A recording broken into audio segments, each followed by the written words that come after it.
Hello বন্ধুরা, কেমন আছো সবাই? আশা করি সবাই তোমরা ভালো আছো। আর আমিও তোমাদের দোয়ায় খুবই ভালো আছি। তো বন্ধুরা, আজকে আমি আমার জীবনের বাসর রাতের গল্পটা তোমাদের সাথে শেয়ার করতে চলেছি। কারণ কোনো মেয়ে তার বাসরের গল্প এই জনপ্রেসে শেয়ার করে না, কিন্তু খামার বেলায় একটু ব্যতিক্রম।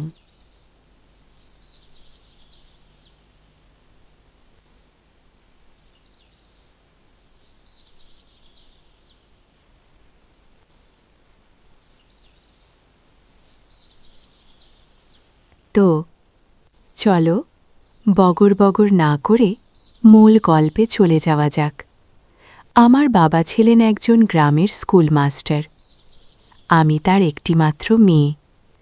আমার একটা ছোট ভাইও ছিল, সে আমার 5 বছরের ছোট।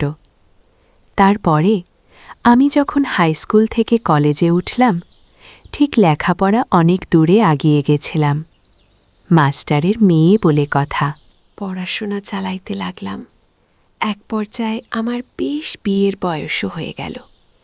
তাছাড়া আমি হাতে পা খবরে বেশ ভয় পড়ছিলাম। একটু নাদুস নাদুস সবারই আমি চোখে পড়তাম যখন আমি কলেজে পড়াশোনা করতাম। তাছাড়া চেহারা শুরু তোমরা তো আমাকে স্ক্রিনে দেখতেই পারছো বন্ধুরা। মাশাল্লাহ, যথেষ্টই ছিলাম। কিন্তু আমার বাবা হঠাৎ করে একদিন আমাকে বলল, মারে, পড়াশোনার কতদিন করাবো তোকে? আমার ইচ্ছে নিয়ে তোকে দিয়ে চাকরি বাকরি করে খাওয়াবো। যতদূর পড়াশোনা করছিস নিজের সন্তানদের সুশিক্ষায় শিক্ষা করতে পারবি, এতটুকু একটা মায়ের যথেষ্ট। তখন আমি বললাম, বাবা, আসলে লেখাপড়ার সুযোগ বুঝি ছেলেরাই পায়, মেয়েরা ইচ্ছামতো পায় না। তখন বাবা বলল, না, অমন কথা বললেই তোকে আমি কখনোই বিয়ের কথা বলবো না। ঠিক আছে, তুই পড়াশোনা কর। বাবা যেন আমার কথায় একটু নারাজ হলো, মনটা ছোট করে সামনে থেকে চলে গেল। আমি মাকে বললাম, মা, বাবা কেন আমাকে বারবার এই পড়াশোনার মধ্যে বিয়ের কথা নিয়ে টেনে নিয়ে আসে? মা বলল, তুই এখনো বুঝিস না? তুই কি এখনো সেই ছোট খুকি আছিস? তোকে দেখতে উঁচু পাহাড়ের মতো লাগে। মানে তোর শারীরিক গঠন প্রণালী একটা যুবতী মেয়ে। তোর তো বিয়ের বয়স পেরিয়ে যাচ্ছে রে, এখনই তো সঠিক সময়। আর মেয়েদের সঠিক সময় বিয়ে না দিলে পরে সন্তানাদি হতে অনেক ঝামেলা করে। কারণ তোর স্বাস্থ্যটাই একটু মোটাসোটা। তোর পেটে চর্বি হয়ে গেলে কখনো সন্তান ধারণ করতে পারবি না। সন্তান ধারণ ক্ষমতা নাকি কমে যায়, যেটা ডাক্তারের কথা। তাই মেয়েদের সময়কালেই বিয়ে দিতে হয়। তখন আমি বললাম, ঠিক আছে, তোমাদের যা ভালো হয় তা করো। বাবা যেন আমার কথায় মন খারাপ করছে। বাবাকে হয়তো আমি মুখের ওপরে কথা বলছি, সেটাও আমার উচিত হয়নি। মা, তুমি বাবাকে একটু বুঝিয়ে বলো না। বাবা যে যা করবে আমাকে আমি তাই রাজি আছি। মা বাবার সাথে এ বিষয়ে পরামর্শ করছিল।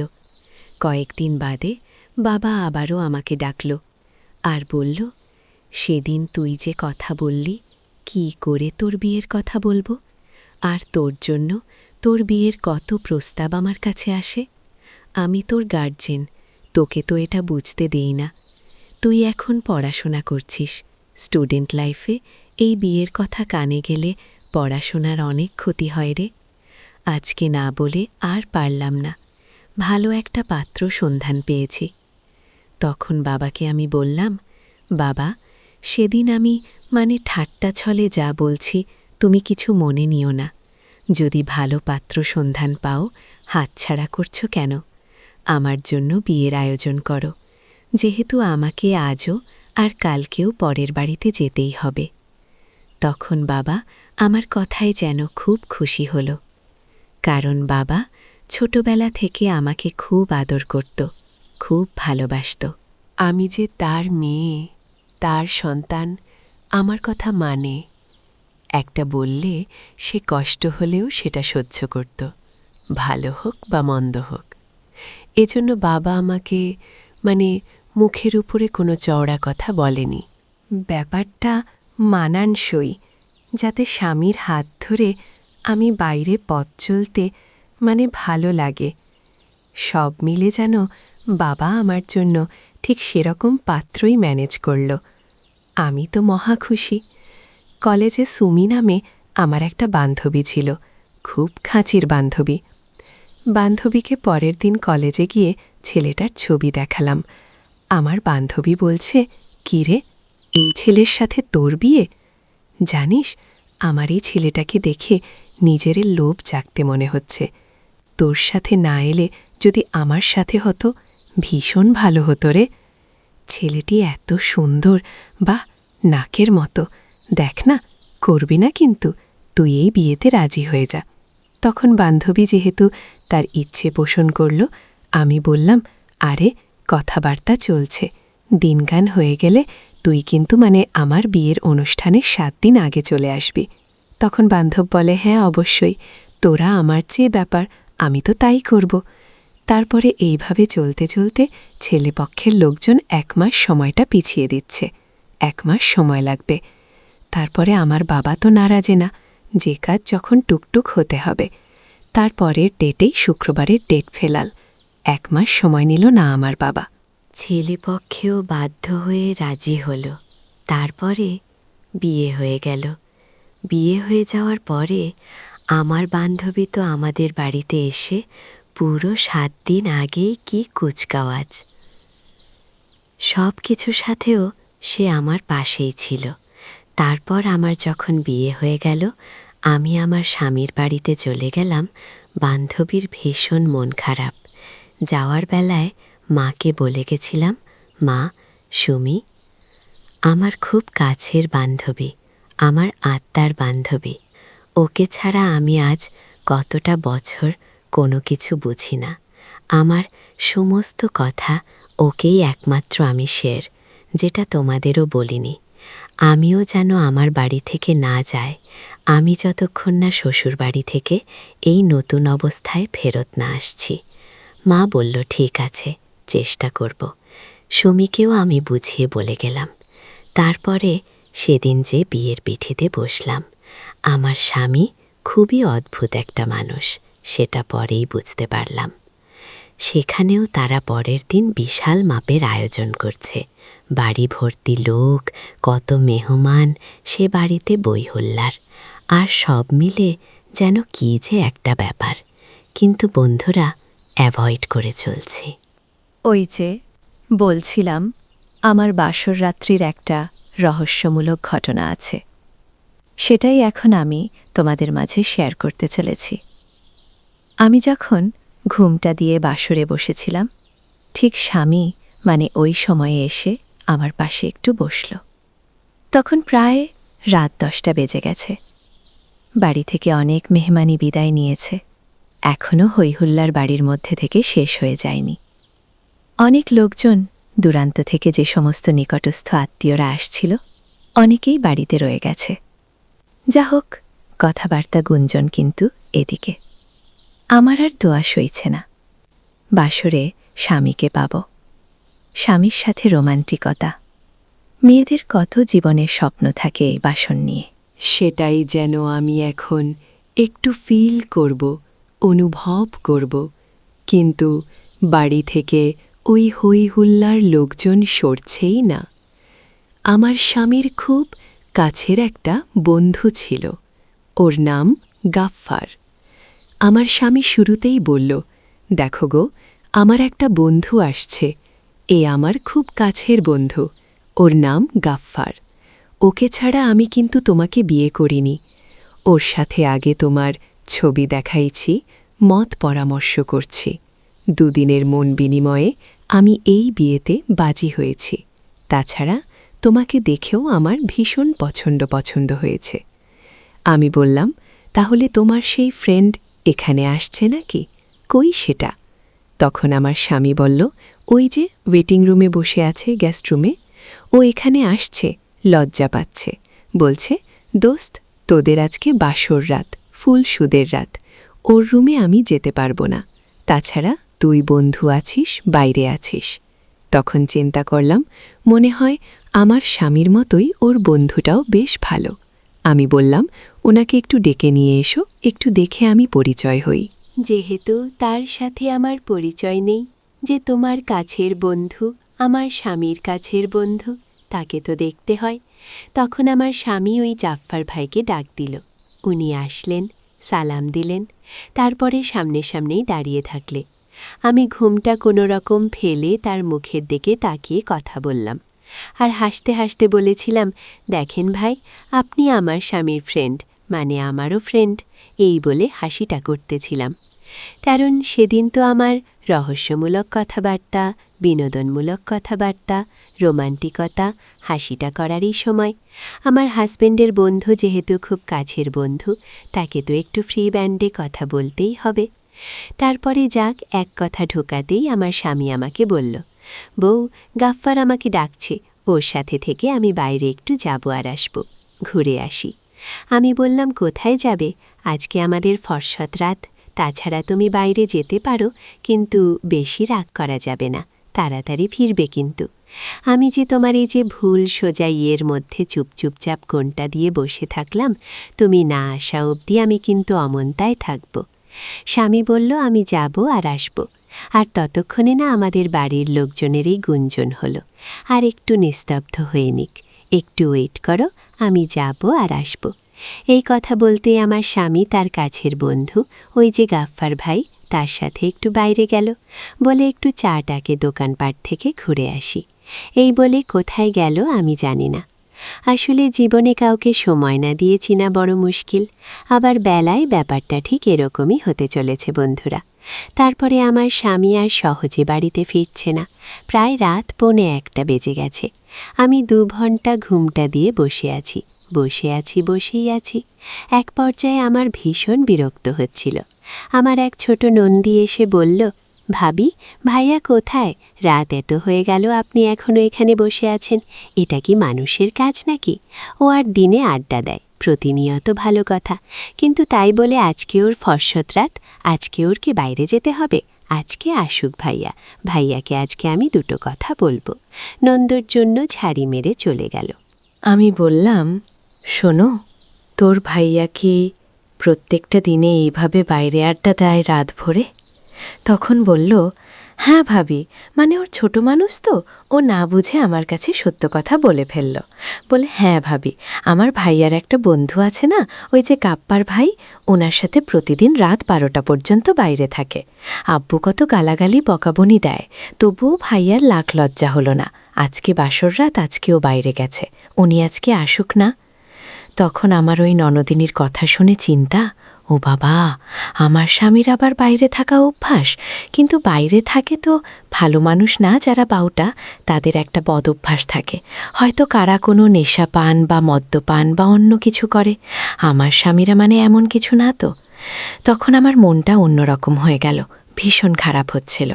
আবার চিন্তা করলাম, না, আজকের এটা আমার বাসর রাত, আজকে কেন আমি মন খারাপ করব, দেখি না একটু ওয়েট করি। সে গেল, মানুষটা কোথায় গেল, ফিরুক না, এই বলতে বলতে আমার ননদে চলে গেল, দরজাটা কোনো রকম মেলে দিয়ে গেল, লাইটটা চলছিল। আমি একলাটা বসে থাকতে ভীষণ লজ্জাবোধ করছিলাম।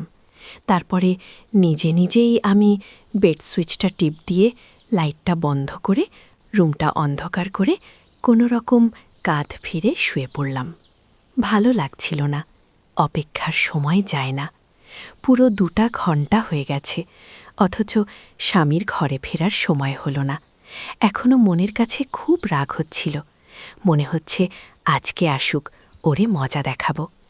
আমি তারপরে হঠাৎ করে রাত প্রায় 1:45 বাজে, ঠিক এমনটা হবে দেখি একজন মানুষ, ভাবলাম আমার স্বামী এসেছে, আমার খাটের উপরে বসল।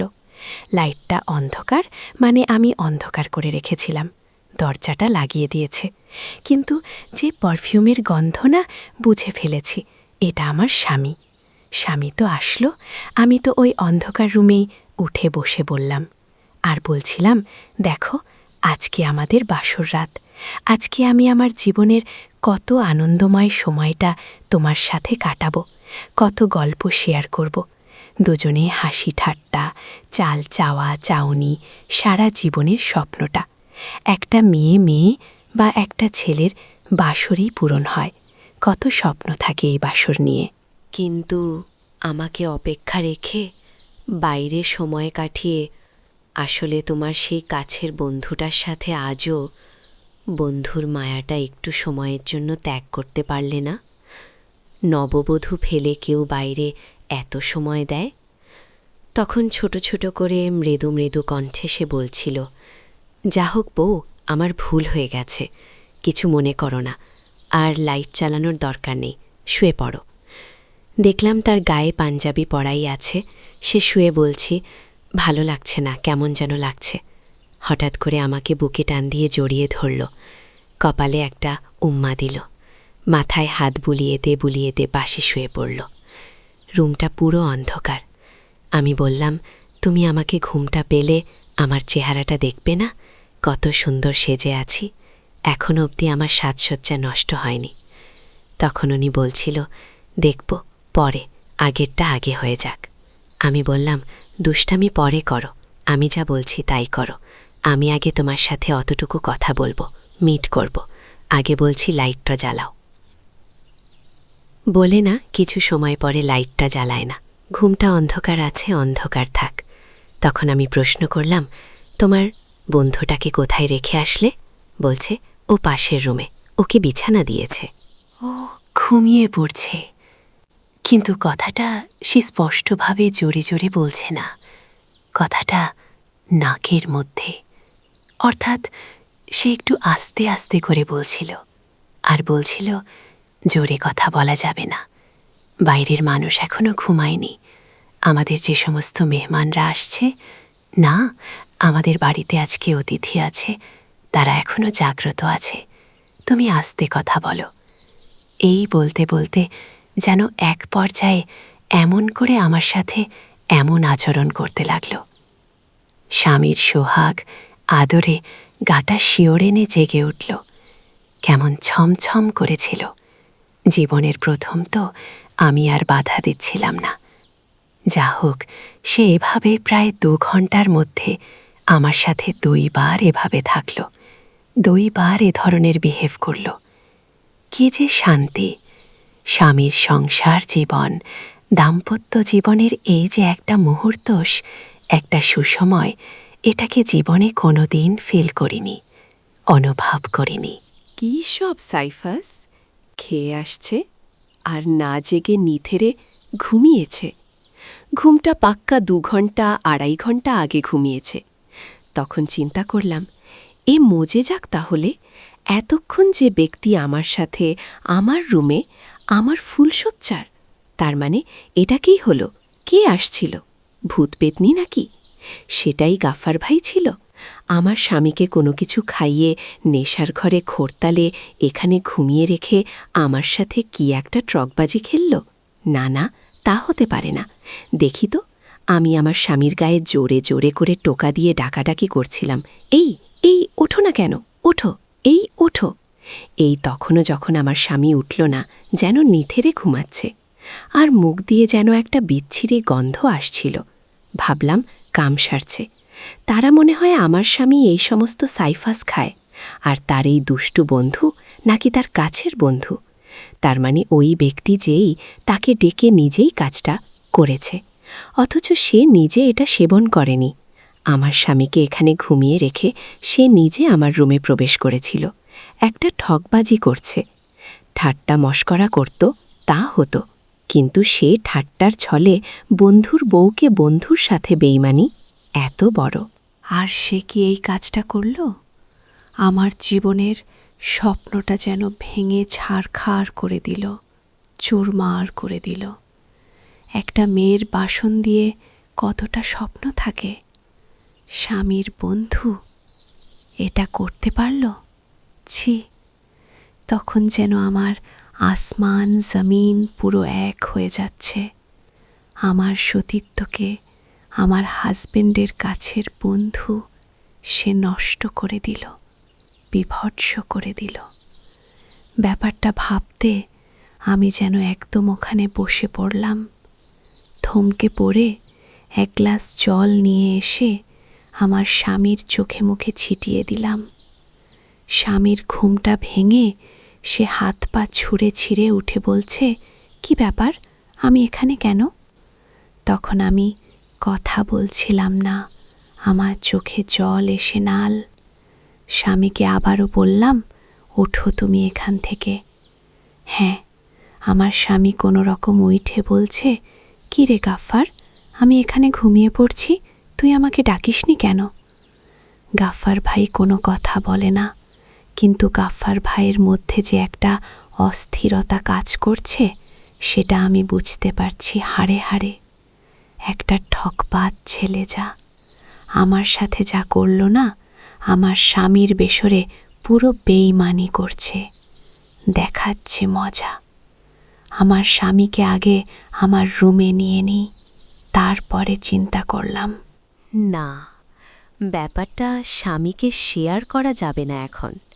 আজকে আমাদের ফোর্সোজ রাত, কষ্টটা ডাবল হলেও স্বামীকে আমার ম্যানেজ করতেই হবে। তাছাড়া আমার স্বামীকে যদি তার বন্ধু সম্পর্কে এই ব্যাপারটা বলি, আমার স্বামী যদি আমাকে এই বাড়ি থেকে তাড়িয়ে দেয়, সব মিলে সিদ্ধান্ত নিলাম যে না, স্বামীকে এই কথাটা আমি বলবই না, আমি গোপন রাখব।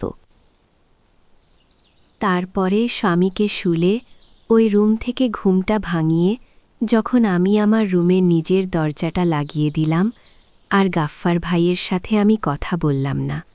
আমি বুঝে ফেলেছি আমার জীবনের যা কিছু সর্বনাশ। ওই বেচার একটা ঠকবাজি খেলল। কি একটা কাজ! এটা কি কোনো মানুষের কাজ হতে পারে? তারপরে চিন্তা করলাম, আমারও তো বান্ধবী আছে সুমি, ওর সাথে আমার অন্তরম্গ সম্পর্ক, আমাদের বাড়িতে রেখে আসছি। আর আমার স্বামী কার সাথে বন্ধুত্ব করছে, সে তার কাছে। তো আমার স্বামীর জীবনের মানে এটাও তো নেই। সে এত বড় একটা কাজ করতেই পারল, আমার স্বামীকে ঠকাইতে পারল। সে স্বামীর ওপর ভীষণ মায়া হচ্ছিল আমার। স্বামী অনেকটাই সহজ সরল, কিন্তু ওর বন্ধু গাফফার অনেক চালাক, নিজেকে খুব চালাক ভাবে। কিন্তু এবার আর আমি তা থাকতে দেব না। ব্যাপারটা আমি দেখছি। স্বামীকে যখন আমার ঘরে নিয়ে আমি দরজাটা ভিতর থেকে লাগিয়ে দিলাম, দিয়ে স্বামীকে সুস্থ মস্তিষ্কে লাইটটা জ্বালিয়ে আমার ঘাড়ের উপর বসলাম আর বললাম, শোনো, তুমি কোথায় গিয়েছিলে আজকে এই ফরসজ্জার রাতেই? আমার কাছে সত্য কথা বলবে।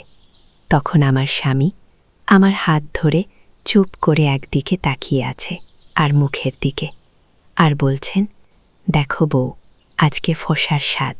আজকে রাতে আমার জীবনে কোনো কিছু আমি গোপন রাখতে চাই না। আমার জীবনে একটা প্রেম ভালোবাসা আসছিল, সেটা কি আজকে কবর দিতেই আমার ওই বন্ধুটা, ওর সাথে একটু আমি বাইরে গেছিলাম। কেন জানো? আমি বললাম কেন? বলছে, এটা আমার প্রতিদিনের অভ্যাস তো না। হঠাৎ আজকে আবেগবর্ষে সে আমাকে ড্রিঙ্ক করেছে, ওই সমস্ত সাইপাস, কিন্তু সে নিজে করেনি।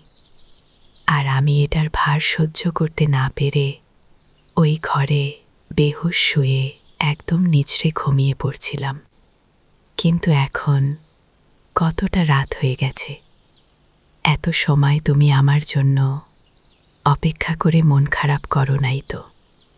কিন্তু স্বামীকে কি আমি আর বুঝতে দিই যে আমার উপরে কি ঝড় তুফান গেছে, কি হয়েছে? তার বন্ধু আমার সাথে একটা বেইমানি করল, কাউকে ঠকিয়ে দিল। সেটা না বলে মনের কষ্ট মনে চাপা রেখে বলল, না, কষ্ট হবে কেন? আজকে আর মাত্র কয়েকটা ঘন্টা রাত অবশিষ্ট আছে, তারপরে রাতের সময়টা শেষ হয়ে যাবে।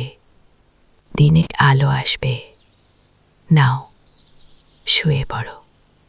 শুনলাম তো সবই, তবে কথা দাও, আর কখনো এ ধরনের কাজ করা যাবে না। এ সমস্ত সাইপাস খাওয়া যাবে না। তাদের দেখবা কোনো না কোনো বদ অভ্যাস, কোনো না কোনো পেশায় নিয়ে যেতে আছে, যেটা একদম খারাপ সাইড। সেখানে তুমি যাবে না প্লিজ।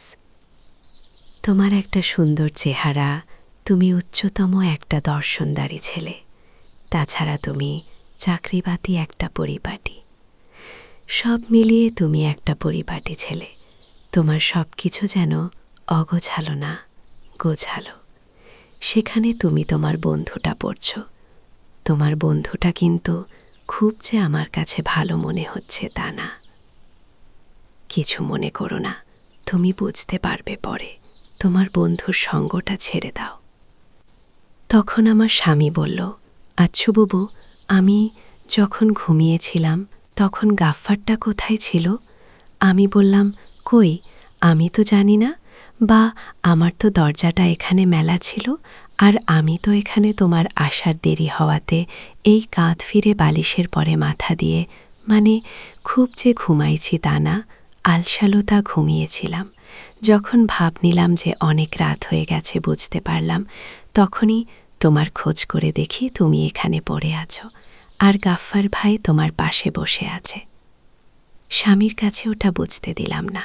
হয়তো তার জীবনেরও তো একটা স্বপ্ন চুরমার হতে পারে। আমার যেমনটা স্বপ্ন বাসরের, তারও তো একটা স্বপ্ন আছে। কিন্তু তার বন্ধু যে তার সাথে এরকম ঠকবাজি করবে, তাকে ধোঁকা দেবে, এটা তো সে হয়তো জানে না। কার সে সহজ সরল, তাই তো দাব্বার ভাই তার সাথে এই বেইমানিটা করতে পারল। যাই হোক, স্বামী এক কথায় দু কথায় টুজের মধ্যে একটা রোমান্টিক একটা আবির্ভাব চলে এলো। একটা সুন্দর মুহূর্ত ফেল করতে লাগলাম। আবারও কিন্তু তার বন্ধু তার বেশ দূরে এসে মাত্র আমার পাশ থেকে একটা সময় পার করে গেল।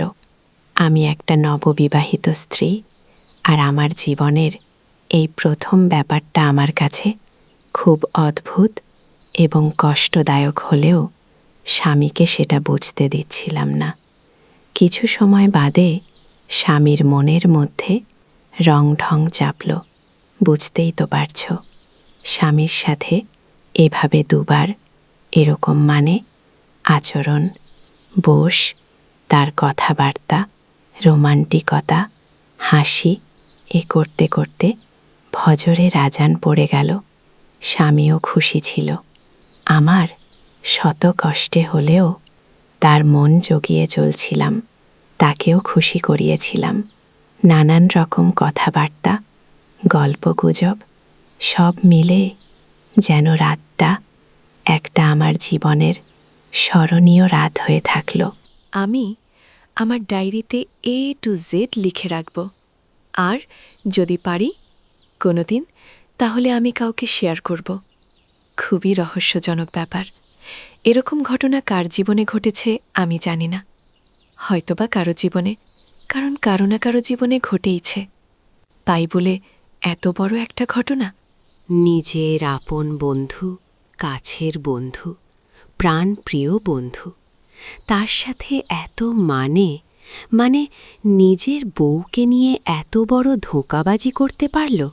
সে কি বন্ধু না শত্রু? একটা ছেলের বেলাও তাই, সেটা যেন আমি ভেঙে চুরমার করে দিয়েছি। ভাবি, প্লিজ আমাকে ক্ষমা করে দেন। আর আমি আপনাকে আজকে কথা দিয়ে যাচ্ছি, আপনার স্বামী ডাকলেও তাকে আমি কিচ্ছু বুঝতে দেব না। আমি অন্য কারণ দোষা দেখিয়ে তাকে আমি এড়িয়ে ব্যবহার করে চলব। আর আপনাদের বাড়িতে আর আমি কোনোদিনও পা রাখব না, আপনার চোখের সামনেও আর আসব না। প্লিজ, তবুও আপনার কাছে এটাই মনে হয় আমার শেষ সুযোগ, আপনি আমাকে ক্ষমা করে দিবেন। আমি বললাম, ঠিক আছে, আমি ক্ষমা করব কিনা জানি না, তবে উপরওয়ালার কাছে আপনি ক্ষমা চান, সে যদি ক্ষমা করে দেয় তাহলে আপনি ক্ষমা পাবেন। সে চলে গেল। আমার স্বামী রুমে ফিরে বলল, গাফফার কোথায় টালো? আমি বললাম, এই তোমার বন্ধু নাকি কাজ আছে, কোত্থেকে যেন একটা ফোন আসলো আর সে বেরিয়ে চলে গেল। বলল, ওকে বলে দিয়েন। আমার স্বামী বলল, ও আচ্ছা ঠিক আছে। তারপরে যা হোক সেদিনকে আমাদের ফ্যামিলি থেকে লোকজন আসলো। আমাকে আমার স্বামীকে ও বাড়িতে নিয়ে গেল। যে দেখি আমার বান্ধবীটা আমার অপেক্ষায় আছে। সুমি ওকে যেতে দেয়নি।